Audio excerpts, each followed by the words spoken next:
إن الحمد لله نحمده ونستعينه ونستغفره ونستهديه ونتوب إليه ونعوذ بالله من شرور أنفسنا وسيئات أعمالنا من يهده الله فهو المهتد ومن يضلله فلن تجد له وليا مرشدا أشهد أن لا إله إلا الله وحده لا شريك له وأشهد أن محمدا عبده ورسوله اللهم صل وسلم على سيدنا وحبيبنا وقائدنا محمد وعلى آله وأصحابه أجمعين أما بعد فيا عباد الله أوصيكم ونفسي بتقوى الله فقد فاز المتقون قال الله تعالى في محكم التنزيل أعوذ بالله من الشيطان الرجيم يا أيها الذين آمنوا اتقوا الله حق تقاته ولا تموتن إلا وأنتم مسلمون.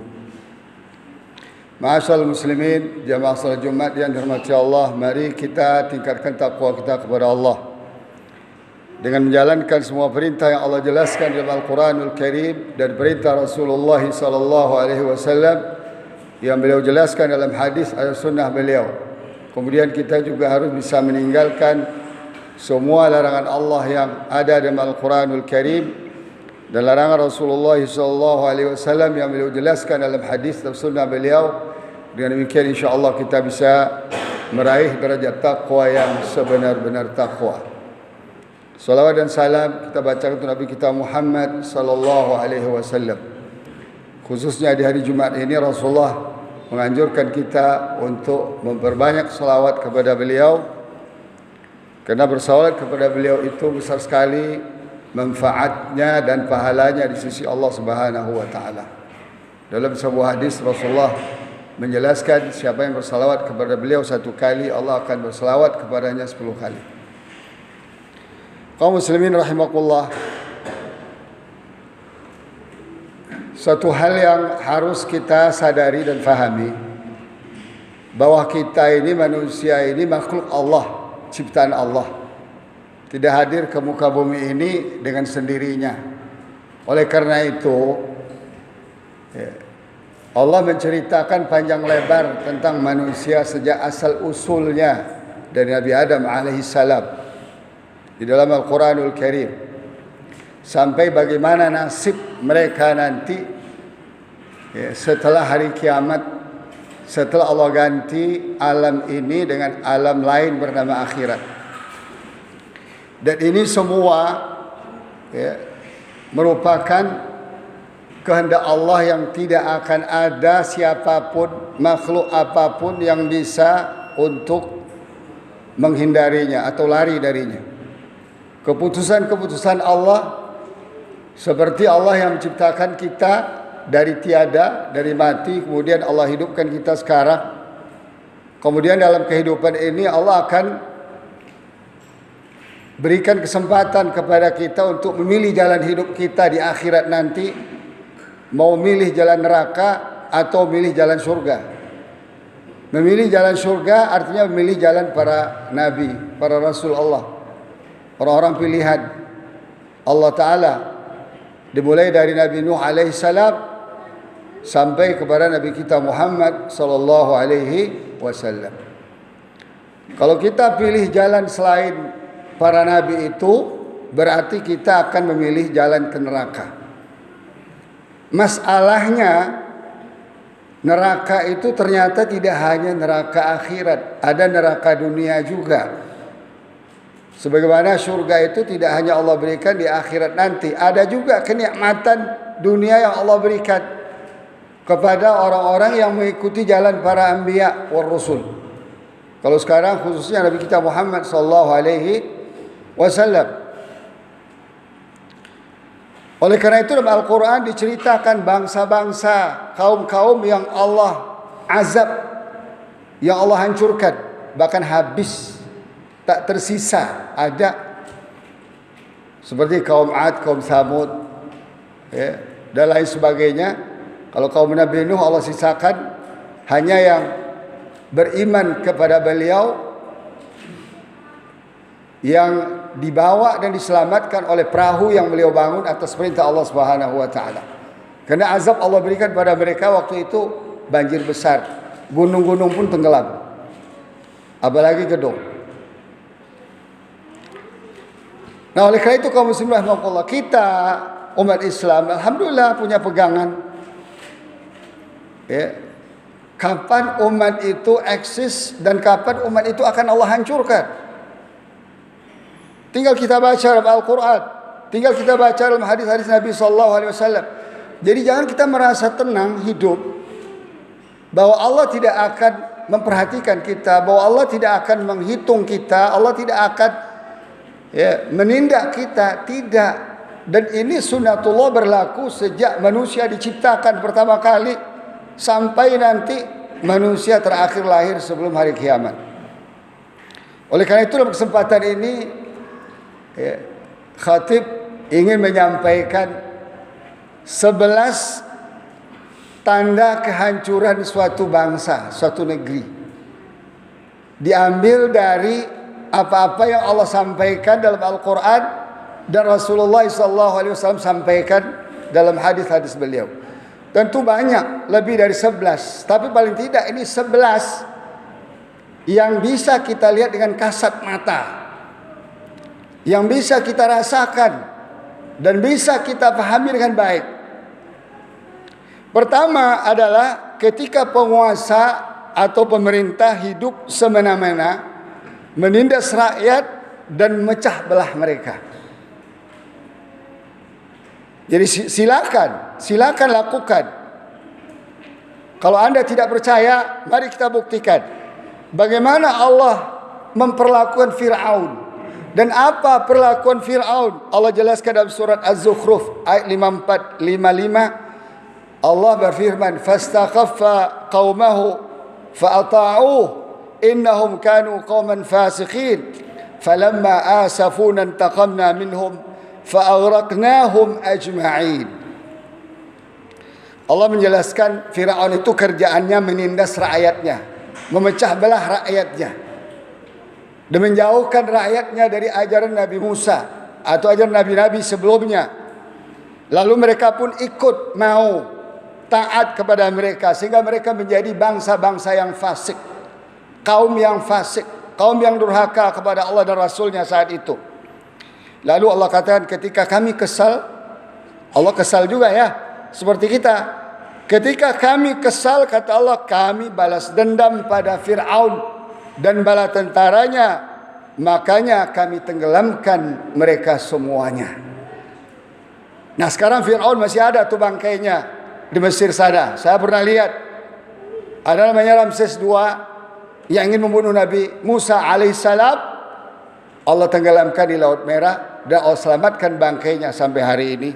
Seperti Allah jelaskan di dalam surat Yunus ayat 92. Kemudian yang kedua, ketika iman dan takwa tidak lagi menjadi dasar dan standar kehidupan, maka kehidupan akan menjadi serba materialistik, berantakan dan serba bermasalah. Karena kita sesungguhnya sedang menghadapi makar Allah Subhanahu wa taala. Jadi jangan kita kira kita enggak mau mengikuti iman, enggak mau mengikuti takwa kepada Allah, tidak beriman kepada Allah, tidak bertakwa kepada Allah, Allah diam. Tidak. Mari kita dengar firman Allah Ta'ala dalam surat Al-A'raf ayat 66 sampai 69. Allah berfirman, "Walau anna ahlal qura amanu wattaqau lafatahna 'alaihim barakatin minas sama'i wal ard walakin kadzdzabu fa'akhadnahum bima kanu yaksibun." Dan sekiranya penduduk satu negeri itu mau beriman dan bertakwa kepada Allah, pastilah kami bukakan kepada mereka keberkahan-keberkahan yang banyak dari langit dan bumi. Tetapi mereka menolak agama Allah, menyingkirkan Al-Quran, menyingkirkan sunnah Rasulullah SAW dalam kehidupan. Lalu kami azab mereka disebabkan apa yang mereka lakukan. Afa amina ahlul qura an ya'tiyahum ba'suna bayatan wa hum na'imun. Apakah penduduk satu negeri yang ingkar itu merasa aman dari azab kami yang datang di malam hari ketika itu mereka sedang tidur? Seperti gempa di Jogja berapa tahun yang lalu itu datang di malam hari. Awamina ahlul qura an ya'tiyahum ba'suna duha wa hum yal'abun. Apakah penduduk negeri yang ingkar dan kafir itu merasa aman dari azab kami yang datang waktu duha, dan mereka sedang bermain-main. Dan kita ingat bahawa tsunami di Aceh tahun 2004 itu adalah ketika waktu duha. Afaminu makrallah wa ma fala ya'manu makrallah illa alqaumul khasirun. Apakah manusia-manusia yang ingkar itu, yang durhaka itu merasa aman dari makar Allah? Tidak ada yang merasa aman, kecuali pasti mereka akan merugi. 3. Ketika keadilan hukum sudah tidak ada lagi, ia mengakibatkan kezaliman di mana-mana dan di semua sisi kehidupan. Hal ini yang dijelaskan oleh Rasulullah SAW ketika ada kasus dulu pencurian yang dilakukan oleh seorang wanita terhormat dari suku Makhzumi. Beliau disebut Imra'ah Makhzumiyah. Lalu keluarga dan suku mereka merasa berat kalau kasus itu diketahui oleh Rasulullah SAW, dan pasti Rasulullah dengan tegas menghukum mereka, menghukum yang bersalah. Lalu mereka mencari-cari jalan untuk melobi Rasulullah SAW melalui Usama bin Zaid, anak dari anak angkat Rasulullah SAW. Lalu ketika Usama menemui Rasulullah SAW dan menceritakan kasusnya, Rasulullah SAW murka dan marah sekali. Apakah kamu ingin melobi saya untuk menggagalkan hukum Allah? Lalu Rasulullah SAW berkata, innama halakal ladina qablakum, sesungguhnya orang-orang yang hancur, celaka, binasa sebelum kalian, innahum kanu idza sariqa fihimus syarifu tarakuh, sesungguhnya apabila yang mencuri itu kaum yang terhormat dan kuat, mereka tinggalkan. Wa idza sariqa fihimud dha'ifu aqamu alaihi al-had, ketika mencuri itu adalah orang yang lemah, masyarakat rakyat jelata, mereka terapkan hukumnya. Wa aimullahi law anna Fatimah binta Muhammadin saraqat laqata'tu yadaha. Demi Allah, kata Rasulullah, kalaupun anak Muhammad Fatimah itu mencuri, pasti saya akan potong tangannya. Inilah keadilan hukum yang tidak membeda-bedakan antara satu dengan yang lain. Kemudian yang keempat, ketika pemimpin orang-orang bodoh. Ini musibah kaum muslimin rahimakumullah, musibah besar dalam kehidupan kita. Kalau pemimpin terpilih, dipilih, dipaksa dipilih, atau ditipu untuk memilih, ditipu-tipu memilihnya, direkayasa suara-suaranya, terpilihlah orang-orang bodoh. Bagaimana orang bodoh ini dicirikan oleh Rasulullah SAW? Wa ma imaratus sufaha. Sahabat bertanya, apa pemimpin yang bodoh itu ya Rasulullah? Qala umara'un yakununa ba'di la yaqtaduna bihadi. Pemimpin-pemimpin setelahku nanti yang tidak mau memakai petunjukku. Wala yastannuna bi sunnati, tidak mau memakai ajaranku. Faman saddaqahum bikadzibihim wa anahum ala dhulmihim faulaika laysu minni wa lastu minhum. Siapa yang membenarkan kebohongan-kebohongan mereka. Karena kalau pemimpin bodoh pasti tukang bohong. Dan siapa yang menolong mereka berbuat zalim? Kerana pemimpin yang bodoh pasti berbuat zalim. Kemudian mereka bukanlah dariku, kata Rasulullah, dan aku bukan dari mereka. Wala yariduna alayya haudi, mereka tidak akan mendapatkan telaga saya di hari kiamat nanti. Wa man lam yusaddiquhum bikadzibihim, siapa yang tidak membenarkan kebohongan mereka, wa lam yu'inhum ala dhulmihim, tidak mau menolong kezaliman mereka, faulaika minni, mereka bagian dari aku, wa ana minhum, dan aku bagian dari mereka, wa sayriduna alayya haudi, mereka akan mendapatkan minum dari telagaku di akhirat nanti. Yang kelima, ketika polisi banyak dan menjadi alat kekuasaan dan menjadi backing mafia dan kejahatan, tugasnya membantu dan melindungi penguasa yang zalim dan konglomerat jahat untuk berbuat zalim terhadap masyarakat. Ketika itulah negeri akan hancur. Sebagaimana yang kita lihat pada hari ini, dengan mata kepala, dengan mudah sekali kita lihat kekhawatiran Rasulullah SAW ini. Yang keenam, ketika banyak di antara kita yang mutus hubungan silaturahmi di antara kerabat. Sekarang zaman aneh, dan zaman ajaib tapi nyata. Ada orang memenjarakan orang tuanya, ada orang yang mempersulit keluarganya, kerabatnya, ada orang yang durhaka kepada kedua orang tuanya, ada orang memutuskan hubungan antara saudaranya, pamannya, antara adik beradik, hanya persoalan warisan, hanya persoalan harta yang tidak seberapa. Dan kekhawatiran Rasulullah SAW ini nyata sekali kita lihat akhir-akhir ini.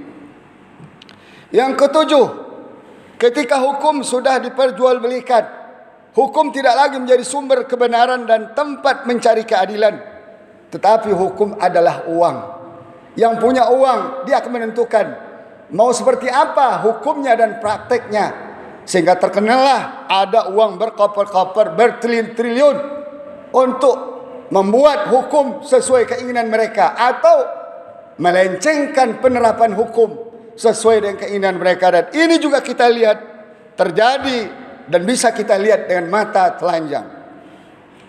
Kedelapan, ketika harga darah manusia menjadi sangat murah, sehingga dengan mudah ditumpahkan. Kita lihat hari ini pembunuhan di mana-mana. Dengan hanya dituduh saja sebagai teroris, contohnya, cukup untuk dibunuh. Atau orang-orang yang lemah ditangkap, disiksa sampai mati. Ini kita lihat, dibunuh, ditembak seenaknya. Ini yang kita lihat. Dan yang kita lihat mungkin tidak seberapa jumlahnya dari kasus yang sesungguhnya terjadi. Kaum muslimin rahimakumullah, yang 9, Rasulullah mengatakan, ketika generasi muda atau remaja menjadikan Al-Quran sebagai senandung, dan mereka dijadikan imam bukan karena faqih dalam agama, faham beragama, dan bukan pula karena banyak amal, melainkan karena suara mereka. Dan ini kita lihat hari ini. Walaupun kita bersyukur bahwa rumah-rumah Quran di mana-mana tumbuh dengan banyak, luar biasa, tapi fenomena ini juga kita lihat. Fenomena ini juga kita lihat bukan diajarkan mereka sampai tuntas pemahaman Al-Qur'annya, tapi cukup dengan bisa bacaan yang bagus. Nanti mereka jadi imam, nanti mereka dielu-elukan, tapi kefahamannya pada Al-Qur'an zero, kosong, melompong. Dan ini jangan kita biarkan. Sebab kalau kita biarkan, Allah akan murka kepada kita. Sebagaimana Rasulullah SAW bersabda, badiru bil a'mal khisalan sittan. Bersegeralah kalian beramal soleh sebelum muncul 6 perkara ini. Apa dia? Pertama, imaratus sufaha, pemimpin yang bodoh. Yang kedua, kasratus syurat, banyaknya polisi yang berkuasa, yang berdiri di pintu-pintu penguasa untuk membackup mereka dan merekayasa kejahatan yang mereka lakukan. Kemudian waqati'atur rahimi, yang memutuskan hubungan karib kerabat, saudara. Kemudian Rasulullah SAW menjelaskan wa bai'ul hukmi, jual beli hukum dan undang-undang. Kemudian wastighfafan bid-dami, dengan menganggap darah manusia sangat mudah dan murah untuk ditumpahkan. Wa nashwan yattakhiduna al-Qur'ana mazamira, generasi-generasi remaja atau anak-anak muda yang menjadikan Al-Quran sebagai senandung-senandung. Yuqaddimuna ar-rajula laysa biafqihihim wala a'malihim. Mereka dimajukan jadi imam bukan karena faqih dalam agama, dalam Al-Quran, dan tidak juga karena amal mereka atau karena ilmu mereka, tetapi karena suara mereka yang merdu dan pandai bersenandung dengan Al-Quran. Ke-10, ketika penguasa dan masyarakat memerangi aturan-aturan Allah dan Rasulnya secara sistematik dan terang-terangan, menggantikannya dengan aturan-aturan yang zalim dan mungkar, mengkriminasi para ulama dan kelompok-kelompok pejuang kebenaran dan keadilan, sehingga kemaksiatan dan kemungkaran merajalela, seperti Allah jelaskan sejak zaman Nabi Nuh, Nabi Hud, Nabi Saleh, Nabi Lut, Nabi Shu'aib dan Nabi Musa, sampai kepada Nabi Isa dan Nabi Muhammad SAW. Allah hancurkan mereka semua dengan berbagai azab, seperti yang Allah jelaskan detailnya dalam surat Al-A'raf, dimulai dari ayat 59 sampai 136. Silakan jamaah cek dalam Al-Quran surah Al-A'raf ayat 56 sampai 136. Allah menjelaskan dengan detail dengan detail bagaimana Allah menghancurkan kaum Nabi Nuh. Kenapa sebab-sebabnya? Kaum Nabi Hud, apa sebab-sebabnya Allah hancurkan? Kaum Nabi Saleh, kaum Nabi Shu'aib, dan bahkan Fir'aun, kenapa Allah hancurkan? 11, kaum muslimin rahimakumullah, negeri akan hancur ketika pajak dan pungutan sudah tidak terkendali dan meliputi semua hal yang kecil-kecil, hal yang besar-besar. Halal dan haram sudah tidak dibedakan. Yang penting dapat pajak.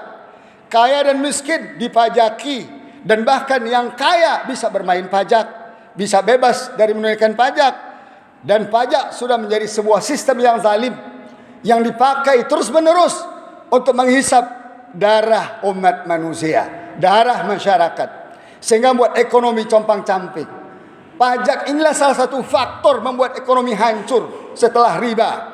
Kita mau meniru-niru Eropa, Amerika. Sekarang Amerika, Eropa hancur, akan menjadi negara-negara miskin. Kita mau meniru Jepang, meniru Cina, sebentar lagi juga akan hancur dan tidak akan bisa selamat. Karena siapa? Karena inna rabbaka labil mirsad. Allah selalu memonitor orang-orang yang menerapkan pajak, menerapkan riba dalam sistem ekonominya. Tidak akan Allah biarkan, dan Allah akan hancur. Hal seperti ini sudah diingatkan jauh-jauh hari oleh salah seorang ahli sosial atau sosiolog muslim terkenal, Ibnu Khaldun. Beliau mengatakan, "Idza kasratil jibayatu asyrafatil biladu 'ala nihayah." Apabila pajak sudah tidak terkendali, pungutan-pungutan mau liar mau tidak liar sudah terkendali, berarti suatu negeri sedang berada di pintu kehancuran. Oleh karena itu kaum muslimin rahimakumullah, kita sebagai orang muslim, sebagai orang mukmin, sebagai hamba Allah, sebagai umat Nabi Muhammad sallallahu alaihi wasallam, sebagai orang yang selalu berucap dan ditanamkan sejak dari kecil, raditu billahi rabbah wa bil islami dina wa bi muhammadin wa rasulah. Hendaklah kita khawatir di zaman ini kaum muslimin rahimakumullah, zaman kita hidup ini, karena semua apa yang dikhawatirkan Allah dan Rasulnya, semua apa yang dibenci oleh Allah dan Rasulnya sekarang sudah bermunculan di negeri kita. Bukan hanya di negeri kaum kafir, tapi juga di negeri kita, dan kita mengekor kepada mereka 100%. Sampai-sampai Rasulullah SAW katakan, wa in dakhalu ala juhri dabbin ladakhaltumuh. Kalaupun mereka masuk ke lubang biawak yang kecil itu, kalian akan masuk juga. Solusinya tidak lain kecuali kita kembali kepada agama kita, kembali kepada ajaran Nabi kita Muhammad SAW, kembali kepada Quran kita secara konsisten.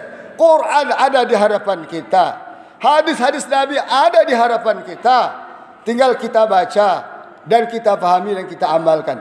Kalau kita tidak mau, kita akan bernasib sama dengan kaum Nabi Nuh, atau seperti kaum Nabi Hud, atau seperti kaum Nabi Saleh, atau seperti kaum Nabi Shu'aib, dan ataupun seperti Fir'aun dan bala tentaranya. Tentulah ini tidak kita inginkan. Dan kita beragama ini bukan ikut-ikutan, bukan tren-tren, tapi beragama, memilih Islam sebagai agama ini. Dan Allah telah berikan hidayah kepada kita Islam ini agar kita bisa selamat dunia dan akhirat. Barakallahu li wa lakum fil Qur'anil azim, wa nafa'ani wa iyyakum bima fihi min at-tadhkiril hakim. Fataqabbal minni wa minkum tilawatahu innahu huwas samiul alim.